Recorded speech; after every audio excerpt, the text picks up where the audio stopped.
So welcome everyone. I'm Christine Smith. I'm the Development Director for the Salvation Army here in Manatee County.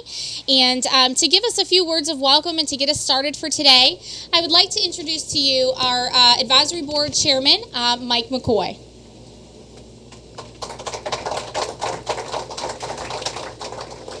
Thanks. On behalf of the Advisory Board at the Salvation Army, I just want to welcome you all and thank you for coming out as we begin this community-wide discussion on this very important subject. To begin with, I'd like to introduce Major Durham, who's our relatively new commander here in Manatee County. Thank you. Sir. I'm relatively new, and I seem to be squealing. Well, my name is Dwayne Durham. I am my rank is Major in the Salvation Army, and I am the Regional Coordinator along with my associate, Major Marion Durham. And we have had the privilege of being here in Manatee County for almost an entire year. Next month, on the 20th, actually, would be our anniversary of being here, and we look forward to a good number of years here serving in Manatee County. All across the country this week, events are taking place to celebrate National Salvation Army Week.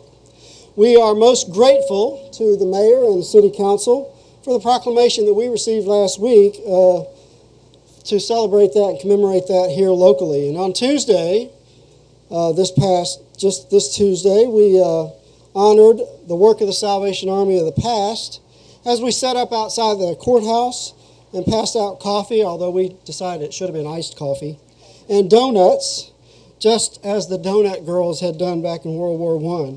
We also had our brass band ensemble playing traditional Salvation Army tunes that are used down through the years in Salvation Army ministry, whether it's in our worship or in open-air outreach. And then yesterday, we celebrated the present as we inducted major donors into the William Booth Society, which is a program designed to recognize major donors whose annual giving level is $5,000 and then above. And we're extremely grateful to each and every one of our donors and our supporters. Grateful for the support of the work and the mission of the Salvation Army. And we are journeying with our neighbors together, all of us, to give hope and future success.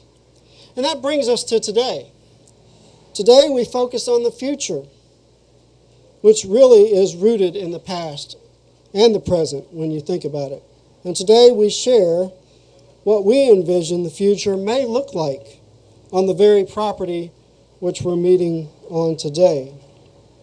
But before I go on any further, I want to express my sincere thanks to our staff, Christine Smith, who's our Resource and Program Development and Community Relations Director.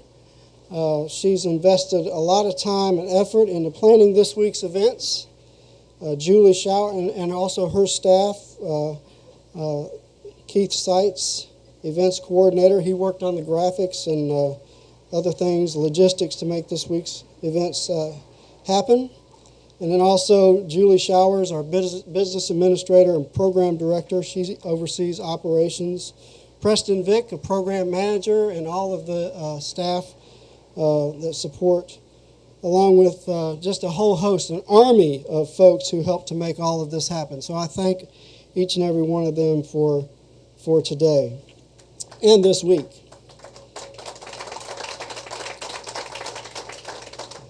I also wish to thank our advisory board members, some of whom have been able to join us today, for your support and your guidance, not just in this past year, but down through the years as well. And the board members are eager to help help us make the best and highest use of this property, just as with any property or program that we have. And I'm also grateful for the ministry and the work of the officers that have gone before us, that have been appointed here in the past. And much has been accomplished under their leadership.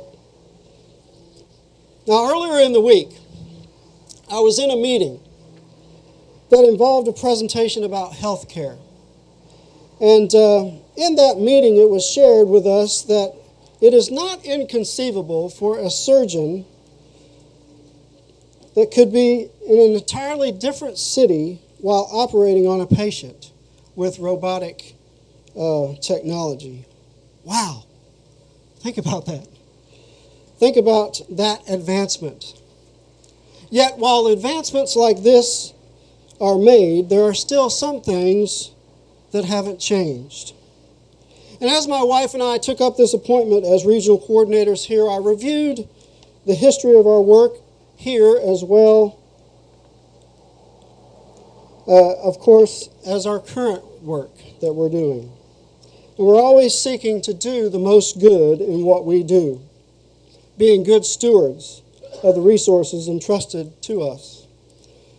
Now, in 2007, a consultant went out into the community, interviewing community leaders, some of whom are probably here with us today, other citizens, regarding the work of the Salvation Army here in Manatee County, all in an effort to do the most good.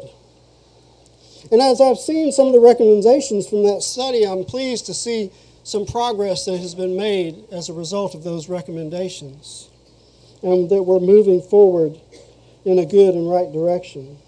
And at the same time that I see that, I also see some things related to the socioeconomic conditions that have not changed.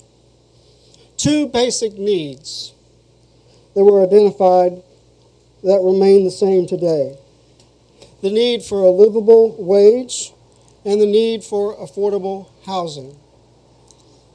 Now, there are many factors that are involved here. Even though the minimum wage has increased, so too has the cost of living. Concerning affordable housing, we do have a good number of affordable housing developments in the community. I believe that those who administer that do a good job, and we thank them, and we are blessed with what we do have.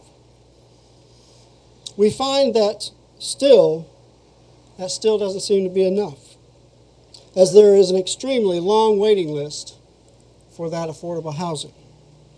And we also know that HUD is being forced to downsize the Housing and Urban Development Department. And everything that was in the program study that was conducted back in the years of 2006, 2007 really remains relatively the same. And we still find ourselves in need of additional affordable housing. The proposal from the 2007 study stimulated my thinking as we seek to meet this need. The proposal involved affordable housing apartments and possible retail space for what we call, or what is referred to as, mixed use. Residential on the top floors and commercial on the bottom. Now, the preference for the Salvation Army leadership is to focus solely on the housing piece. There is a preference from the 14th Street corridor planning standpoint for a mixed-use approach. And consideration has to be given also to how this fits within the Village of the Arts community. And we've been and continue to do research, the approach in other cities to find what works and what doesn't. Before any major building project, we have to make a determination as to whether or not we'll be able to maintain and sustain the facility and the program. Before we would build what we are talking about here today, we need to ensure that we can take good care of it into the future. So having said that, we want to just share our thoughts about what we are calling Service Enriched Housing.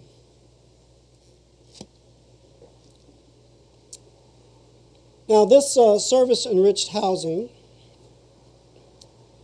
it involves several components. Well, what is Service Enriched Housing? It's what we call a hybrid model adopted by progressive service agencies seeking to assist individuals and families struggling with homelessness. And we've got three transitional housing models.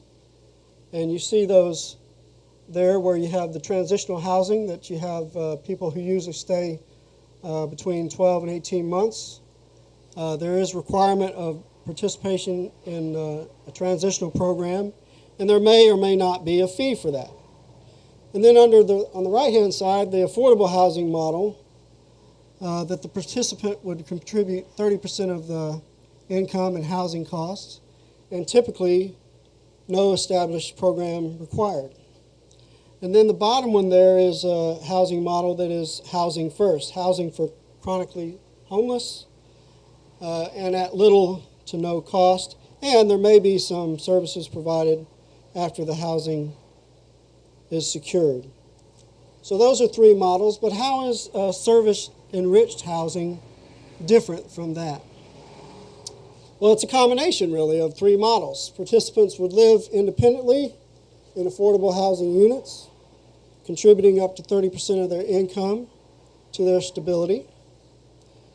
And they would participate in life skills coaching workshops to enhance their social mobility.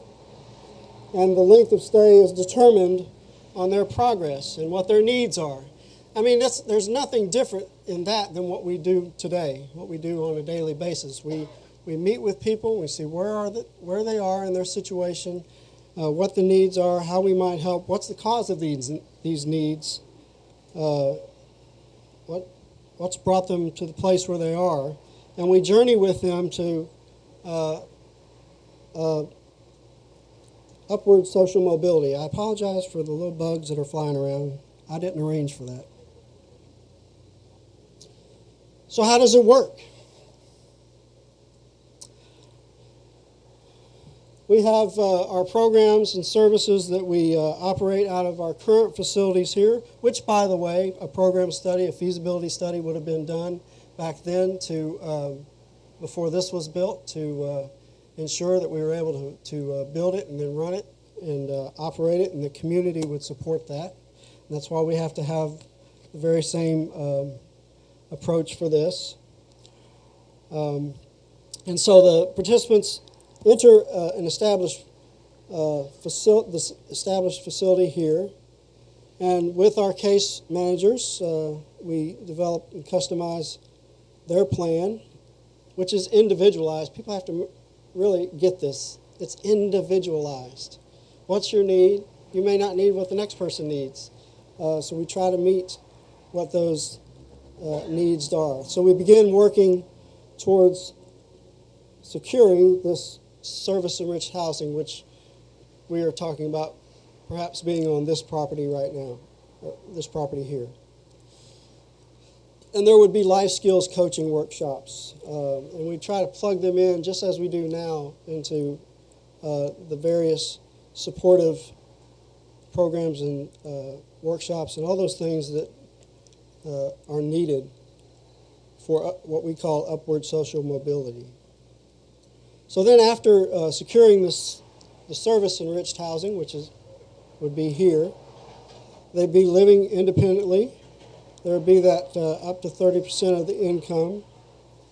So let's say right now, if it's, what is it, $7.65 an hour? Minimum wage, what's that? What was it? Am I right? Okay. I think I calculated this right, that 30% of that before taxes would be just under $370 a month. Now we're seeing rentals and, I don't know how many people in this audience is paying that much. Much higher probably, right? for a mortgage or rent. But there is that model of, you shouldn't be paying more than 30% for your housing. Okay, so that's where that comes from. And so then they would attend life skills and coaching workshops. So what does it look like? You've got development plans in the surrounding community that we, of course, need to adhere to. There's obvious process that not only would we go through with the city, but also internally with the Salvation Army. I have to tell you this.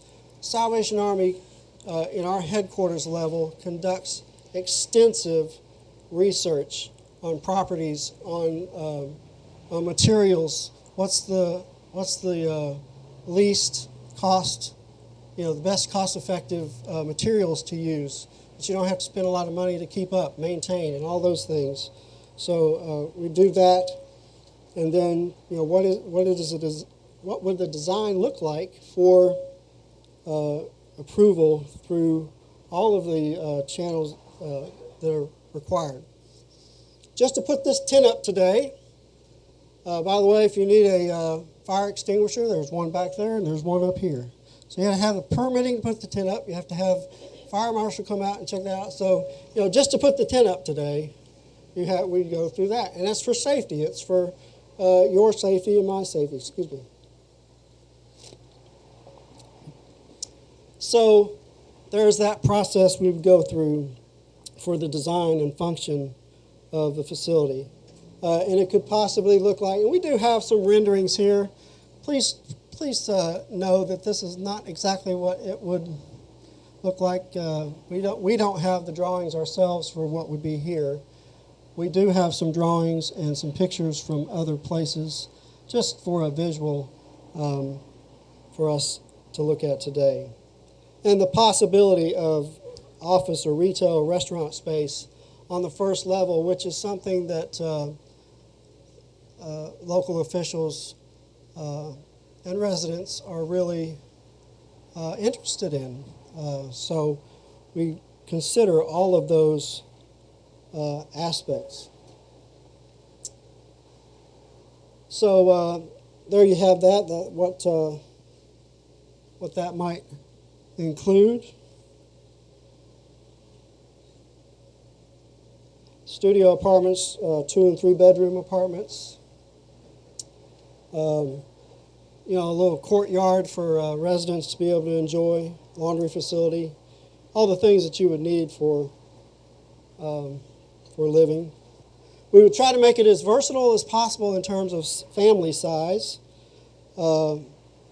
For the independent living for singles, independent living for, so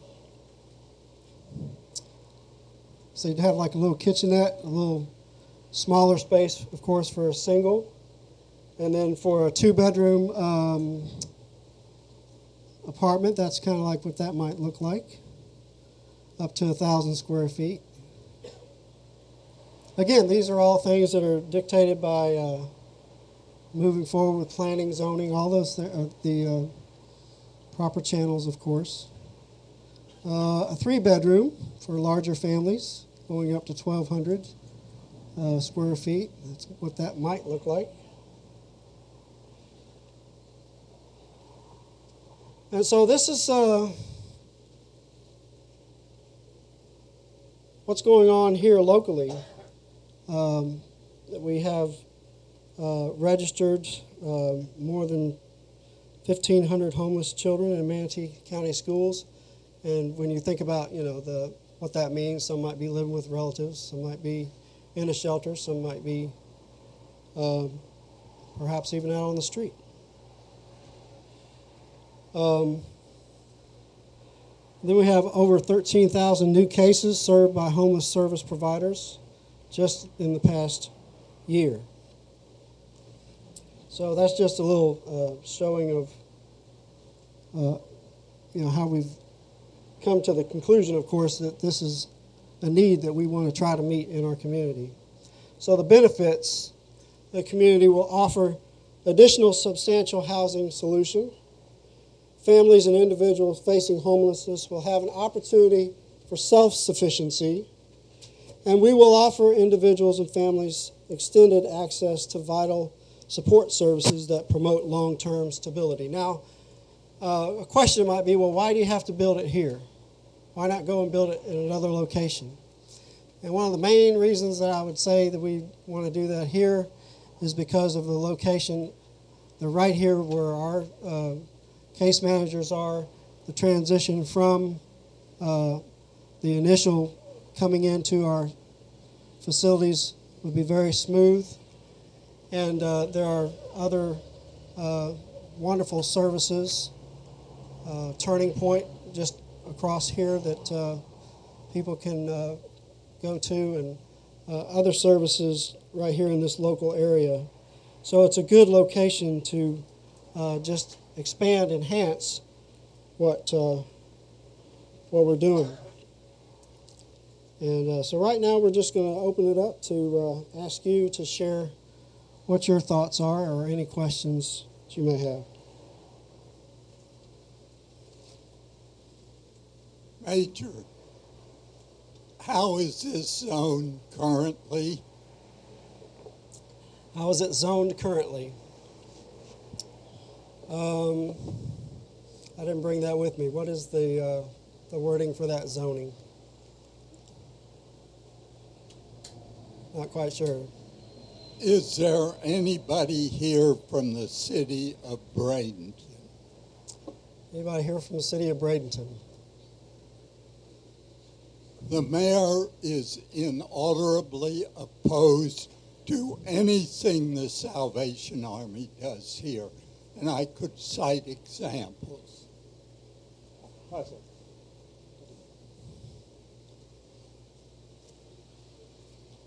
Good afternoon. My name is Brady Woods. I'm with the City of Bradenton Planning and Zoning Department. I can tell you currently this property is zoned T4 open, Transect 4 open. That means it allows for mixed-use development such as commercial, retail, generally, again, mixed-use, commercial, and general mixed-use residential.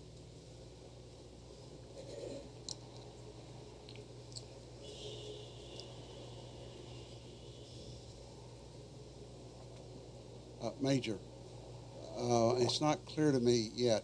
Are you at a point that you are going to go forward with this or not?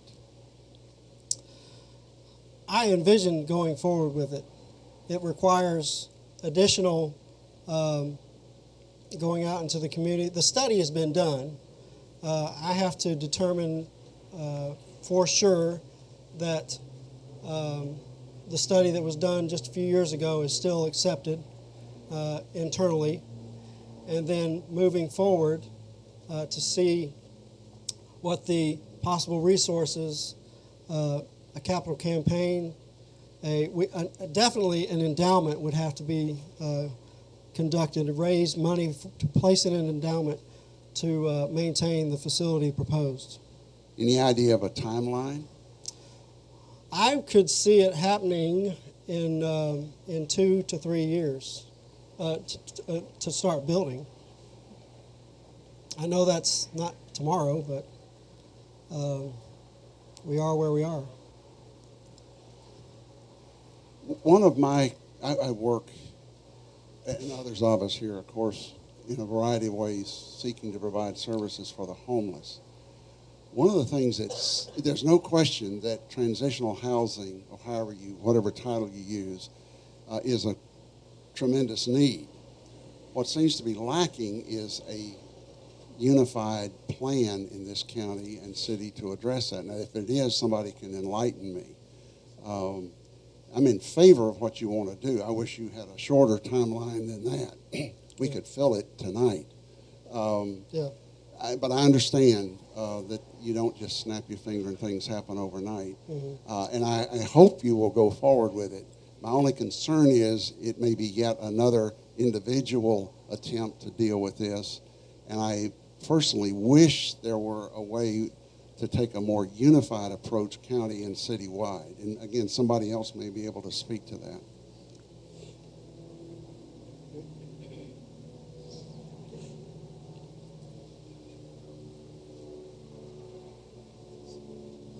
Good afternoon. I'm Sherry Corday. I'm the Director of Neighborhood Services with the county. And there is a plan that was conducted and adopted by by the Board of County Commissioners and submitted to the Office of Homelessness. And it's a 10-year plan to end chronic homelessness. It's a countywide plan. There are suggestions in the plan and a unified approach of developing the plan. A lot of these folks that are here assisted with that. Probably the one answer to what you mentioned was there weren't specific locations or examples given of how transitional housing would be developed, but transitional housing was the top priority. It remains the top priority in the entire county and various cities, and I think some of your homeless providers that do the annual count can attest to that continues to remain. So it's difficult to plan these things together, but I think we have some history where we have sat down and tried to adopt some Absolutely. I did want to mention that. Thank you. Mm-hmm. Yes.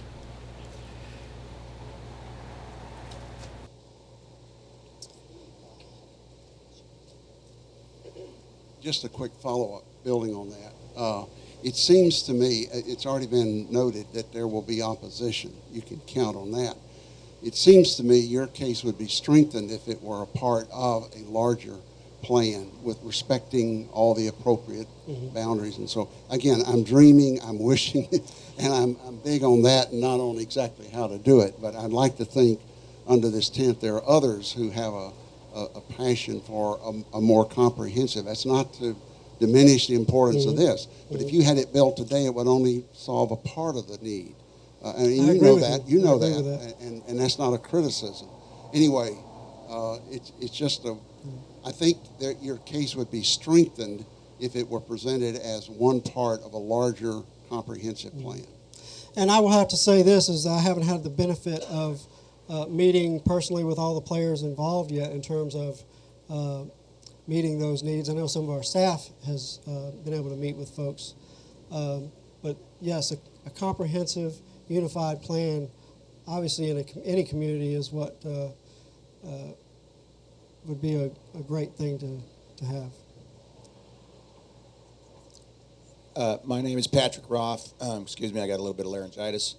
I'm a city councilman for this district. The question was made of the city of Bradenton. I can tell you that we have our second in command senior planner, Brady Woods, here. We have the head of the DDA, David Gustafson, over there, who's in charge of the economic development of the city and this corridor. And we have the head of our Public Works Department, Claude Tankersley, whose job it is to make sure that we have everything capable to make sure that everything functions in the city. My job is to be both quasi-legislative and quasi-judicial, meaning that I'm here to see what is being presented. I have no opinion. That's my job, is to have no opinion and to take in the information and consider what's best for the whole community. But I do want you to know that the city is here in full strength. Thank you.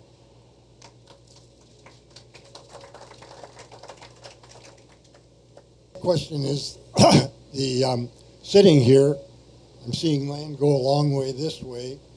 I see another property in between your building now and here. What exactly is included in as far as land use in the project? Well, we have a little depiction of that here. The buildings that are in the blue, they do belong to us, what we refer to as the Chandler property that we acquired a couple of years ago. I'm still trying to make determination as to whether we think we would keep the one long building. We're using that to support our food pantry program. And then the other building that's right here might come down and this just be incorporated into the larger transitional service enriched housing mixed use space that would be proposed. And then you see the possibilities there with the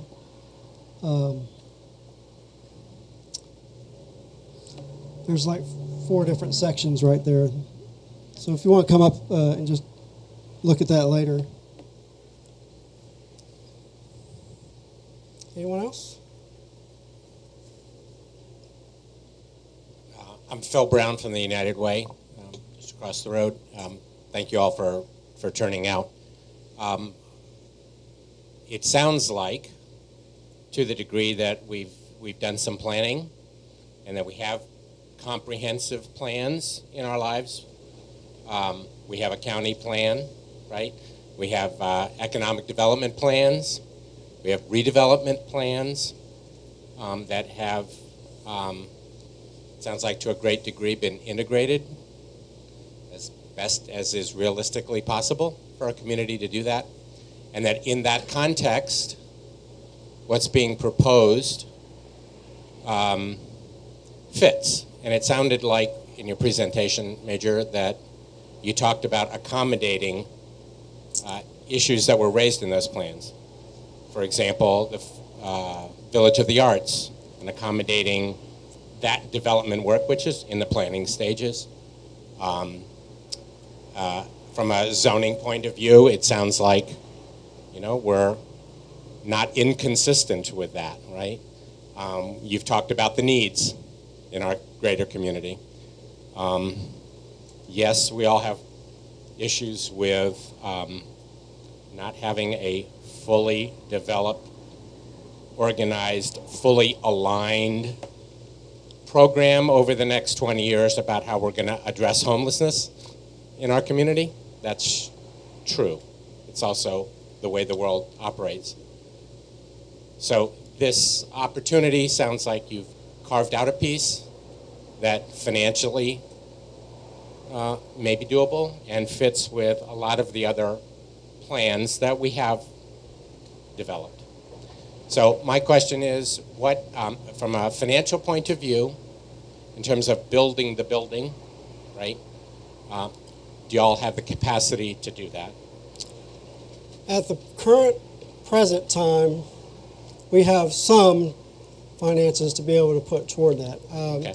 I'm aware that last year, my predecessor, Major Ethan Frizzell, had a similar town hall meeting or a forum, and presented that some what he might call seed money could be put up from trust funds in the amount, I believe he said, of $2 million. What I see from the program study looks at a facility, and this was back in 2007, so if anybody here, well, our gentleman from the city could probably answer this question, but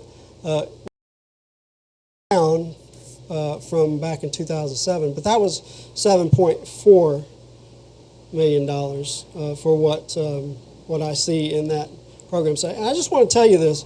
I came in and did not want to just drop any plans that would have been already in place. And so that's where I was looking at the program study and gleaning from it and seeing where we are, where we want to go in terms of enhanced assistance to our community and service to our community. And so that's where my portion of this came today. And we decided that what better time to bring folks together than during National Salvation Army Week, as we're, so, by the way, I forgot to mention we're celebrating being really old, 90 years. Well, I better be careful, shouldn't I?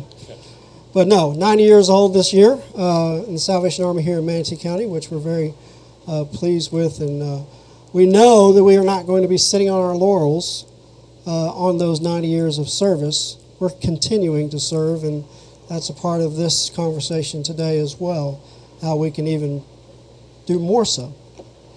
So it sounds like we still need to raise money. From a financial point of view, that you have some plans to raise the money to help do the construction and the building. Mm-hmm. You also mentioned an endowment that from an ongoing operating expenses that you want to raise the money to have in the endowment so you can keep up the building.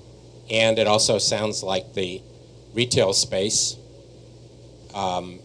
potentially helps in the arena of continuing to maintain the building financially. Is that, I do have to say, as I said, we like to focus only on the service and the housing portion. So the retail space would be, especially here, would be new.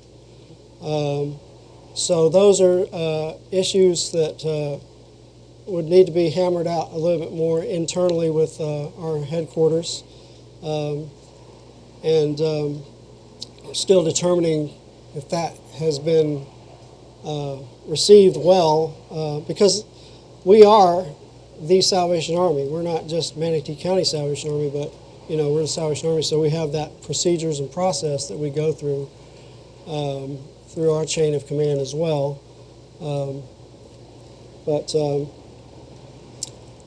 We are identifying that it's a doable thing in the very near future.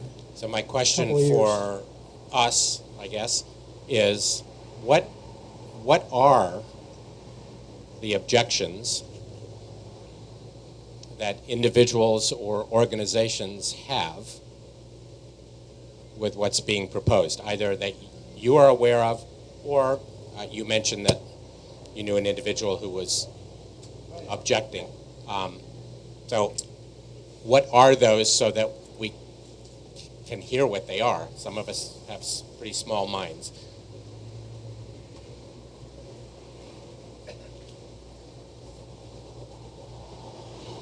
Well, first off, I'm Barbara Lasser, and I'm a long-term realtor. I've been in real estate longer than I've been alive, and I was also a past member of the Downtown Development Board. And I know that the city is really interested in developing this corridor into business, as well as giving it a facelift. I think that you putting the retail shops on the bottom would be a big plus for what the potential for this area is. And I know that's not what you're used to, but I think it's something that should really be considered, because that is important to the city. And I understand getting out of comfort zones. Okay, I totally get that. But that might be an additional plus to get the support of the city commissioner. And people worry about property values when you put a housing development for transitional housing in an area. And let me tell you, this property and this project would increase the property values in this area tremendously, all the way around. We're moving in the right direction with a project like this. Can I just share with you that this is the kind of thing that I would need to, which I'm hearing now, and I did hear previously, to be able to share with those in leadership in our both our divisional Tampa office and our territorial Atlanta office, to move forward and say, well, if the if we're not going to be able to fit just with the housing portion, but we would be able to fit with housing and retail, I'm saying to my superiors, our administration, let's see if we can do this. Now, there's a few caveats to that. One that I see is, okay, we've got to make sure, we're going to be landlords then, basically, and we're going to have to make sure that that agreement is, those leases, do not in any way hinder our mission, okay? That's got to be clear. And that, what is it that we're responsible for? What is it that the retailer would be responsible for? So I do have to tell you that in my own mind, those are still things that I'm hashing through and saying, okay, well, how would this work and how would that work? Because, of course, in a litigious society that we live in, we have to have all that in writing, and all of that process. It's a little bit daunting. That would be the longest part of the whole process. But as we just heard, that's what we're zoned for here. We couldn't just do the housing in this location. And Major, you are going to be a realtor. I need a copy of this tape. You are going to be a landlord when you have transitional housing. That's true, but I'm talking about for retailers. I totally understand that. Yeah. But you are already a landlord. And there are different programs that you can work with in the community that will work with you on that. Yeah. And David Gustafson is going to talk to you because he knows more about what's going on now with the downtown development and this corridor. Yeah. And I again apologize. I haven't had a chance to talk to a lot of people about this before we've had today. So, thank you, Barbara. Dave Gustafson with the Downtown Development Authority, so I'm really happy to be here, and I'm happy to hear the comments. One thing that I'd like to mention, or several things that I'd like to mention, is the successes that we're building on in the city of Bradenton right now came out of charrettes and came out of community opportunities for people to speak. The Riverwalk was designed really by 3,000 to 4,000 different people, and we had multiple charrettes on that. And you see the successes of that right now. What was the timeline for the Riverwalk? The construction timeline was 10 months, and it was about a year before that when we went through the charrettes. So then after that, and you're saying 3 years right now. So I mean, I think we have ample time to do that. No different than, and we built lots of partnerships with that. Same with the Pink Palace. I mean, it's going through a major renovation right now, and we did multiple meetings on that at the DDA office. We needed funding. We found money in many nooks and crannies. Our friends from the county, etc. We built partnerships. We built consensus. And those are extremely important things. In something along this line, I think you need to do that. This gentleman mentioned that, it'd be good for all of us to kind of, be on the same page and everybody, need to kind of be marching along the same parallel line together. Absolutely. We did the same thing we just completed with the Village of the Arts. Absolutely. No different there. We've had multiple charrettes. Y'all were gracious enough to allow us to utilize your facility for one of our meetings, and it was great. I think really what that does is it builds consensus, and it builds the community that now are coming together and saying, you know what, my voice was heard. These were my concerns. My concerns were addressed, and we're now moving on. You're not going to make everybody happy. Absolutely. But at least, people will understand where you're going from. The fear of the unknown makes people want to say no. And so right now, you need to take that fear of the unknown away, and you need public involvement and those things. And certainly the DDA can help with that. And there's many people in the community that would be more than happy to help with that. Thank you. Just to add on to that, I'd like to say that I really think it's important for us to understand that what we're talking about today and what we're doing here today is really step one in the entire process. I anticipate that by the time we get to step 10 or 15, many of you sitting in this room will be partners with us in this project. So please understand that what we're talking about today doesn't mean that tomorrow we're going to break ground and build this building that you see over here. What we're saying is this is the concept, this is the idea, this is the direction that we would like to go in. And as we move forward with this, as we get the community stamp of approval to go forward, we anticipate coming alongside each and every one of you and asking for your support individually and seeing what we can do collaboratively. I'd like to know how this conforms with the Village of the Arts in any way.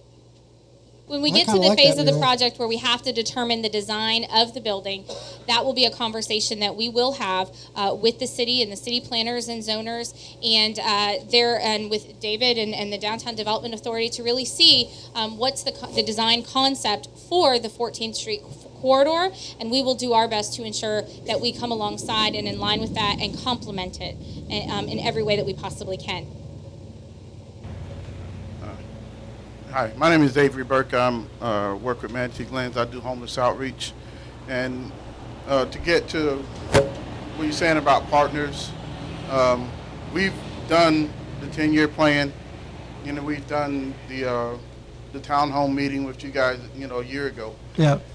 Partners, I think we have here in the community, enough partners to get it done. When we sit down and we look at the things that we've done in the past, to include the 10-year plan, and the mindset of the general public is there. As homeless advocates and workers, we have a pretty good plan of we kind of know what we want to do. It's good that the city is here, we have the county here, because the buy-in on everybody as a community is going to have to be needed. Yeah. But we have that. We've been working for years to try to get actually to the point to where you are today, to actually be, I'll say, bold enough to say that you that you want to do something, in this manner. I don't see a problem with it because everybody here knows we have a problem, and I think everybody here knows that we have to do something about the problem. Thank you. Thank you for your work too. I was just going to mention one other thing. as he stated, we've been working on these various problems for a long time. I think the positive thing about the city and the county is we receive a lot of requests for different services and programs. If it's going to happen in the city, we contact the mayor's office, we contact the planning department director, Dave, excuse me, and we talk about it. We don't make a decision anymore where we make an impact on the city or the community without finding out what's going on. So again, you have that positive collaboration going on. I think probably if I were to get in the head of my counterparts with the city, they'd be saying, well, why does it have to happen in the city? Why can't it happen somewhere else? And I think what I want to mention is that, you know, somebody has to do everything first. Transitional housing is still at the top of the list. I think if we're able to plan together, transitional housing can probably happen in a lot of places throughout the entire community, in the county areas, in the city, in the various cities, because there's different forms of needs for transitional housing, not just the folks that are served here. Young children just trying to get out of their parents' home, young families getting started, downsizing families, all efforts. And I think we've learned that. We didn't know that in 2006 when we first started working on our homeless plan. But we know that now that transitional affordable housing is needed everywhere. And just in closing, I want to say, even prior to 2005, there wasn't enough affordable housing in the area. It didn't have anything to do with the market. It had to do with the cost of housing, the type of jobs, the economy locally. Well, your economy right now is our #1 priority, but everything that we do needs a different type of skilled worker. And so what we all are trying to do together, the city, the county, all of the agencies, is trying to make sure we can find elements where these people can be trained so they can upgrade, but in that process they have to have a transition. So, you know, as the county, we're not going to dictate to the city or anybody else where and what you do, but we'd like to be in the conversation. Absolutely. Because we think we can also benefit by helping out in other areas. Absolutely. It has to be a collaborative effort, as we said. Adela Roser with Turning Points, and I have a major objection, which is it's too small. You know that we see so many different kinds of people in so many different situations. I have a mother now with a son who's epileptic right now that I'm trying to find where can I house them until he gets his check in for 15 days. So when you're looking at the kinds of people that you're going to house in this, do you have some kind of concept? We have, as Sherry said, we run the gamut from children to kids aging out of foster care, 17 and 18 to 24-year-olds. We have people, young families. We have now with the everybody's aging. I don't want to put myself in that boat, but I'm there. And we all know that people in that baby boomer age did not do a good job of saving enough money for their retirement. And we're going to be seeing more and more, as we already are, of people who need some kind of housing that's affordable at that, $700, $800 a month type range also. So I'm just curious, when you're looking at these 1, 2, 3 bedroom types of scenarios, do you have in your mind an idea of which groups you're going to be serving, or is it going to be an eclectic mix, or do you have just as we do now, case-by-case basis, as people come, we try to meet that need. So there's not any one target population necessarily. Although I will say that I'm hopeful that as this, alleviates some of the issues with the homelessness, then we will be able to accommodate more people coming into our other programs, especially emergency overnight with the children and families, moms, single ladies. My name is Don Ackles, and I'm a native of Braden, born and raised here. I have seen a lot of changes down 14th Street, and not all of them have been for the best. I do not understand the animosity that I hear in this audience today about building a facility to help the homeless people. This city or the county is made up of the citizens of this city and the county, and all I hear is what's best for the city. I think we ought to start putting our citizens first. I haven't heard anything about the unwed mothers that need homes for their children. According to our own beloved Brighton and Herald, that is on the increase in this county throughout the states, throughout the United States. I have direct contact with a young lady that has a 4-year-old son that has no place to go except back to a house of alcoholism, verbal abuse, possibly sexual abuse, because she can't find help within this county. And I think it's absurd when we start saying that we can't help these people because it might hurt the looks of 14th Street. This is notorious for Hooker's Row, and it has been for years. I think we ought to step up as a county and the citizens of this county and do what we possibly can to help those really in need. I have personal knowledge of what we can do when we step out on faith through the guardian angels. I've seen the builders pitch in, donate their time, their materials, and their money. And all we think about here is money, what's best for the city. I don't agree with that. I'm not real sure I understand what you're talking about when you want to put commercial businesses in the bottom floor of a residential business. That's just taking away from room that you could give to a homeless person, to me. That's the way I look at it. As it was said, not a lot of us have large minds, and mine's probably the smallest one here. But I see a concern for the young people.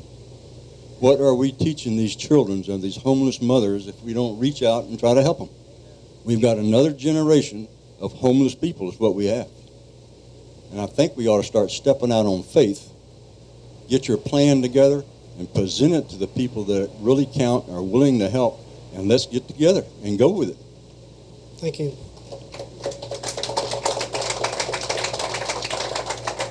Major, if you don't mind, I'd like to add an additional comment to that. Part of my position and my role here with the Salvation Army is program development. So as we begin looking at the concept of this building and the concept of this project, Julie came to me and said, we got to build this program first. We have to know what we're going to be doing step by step as far as the program goes before we determine what kind of a building we're going to build. And the reason that we came across and discussed with the city the importance of the commercial space on the bottom floor is because our intent is that the residents of this building will likely be employed by the businesses on the first floor of this building. We expect that that will be a part of their case plan. We right now have several women in our family shelter who are working minimum wage jobs or part-time jobs, and they're not at all able to sustain a family on just that income. So what we're looking at is a program that will allow them the opportunity to be employed by whatever business is on the ground floor of this facility, and will work that into their case plan and into their stability. And so we're expecting that as part of our program, and I just wanted to make sure that we made that clear and we clarified that with all of you so that you really understand why that element is so important to us. It is uncharted territory for the Salvation Army. It's outside of our comfort zone, outside of our little box. But we are committed to exploring that further and taking the hard steps and asking the hard questions as we move forward with this idea and with this concept. So I just wanted to add that in and share that with you. I'm certain that we probably could discuss this all day long, and the discussion is by no means complete, and no means does this end it. But we do want to be respectful of your time, and we promise to have you out of here by 1 o'clock, and we are approaching that now. So I do want to wrap us up for today, and thank you all very, very much for coming and sharing your thoughts and ideas with us. I encourage you that if you have additional thoughts, additional ideas, or concerns, that you do please write those down and share those with us in the kettles. You don't have to write your name on them. However, if you'd like us to respond or give you some additional information, please feel free to add your contact information, and we would be more than happy to get back in touch with you. So please do share that with us, and stand by for additional information as we move forward with this project. Thank you all so very much. Thank you all for coming.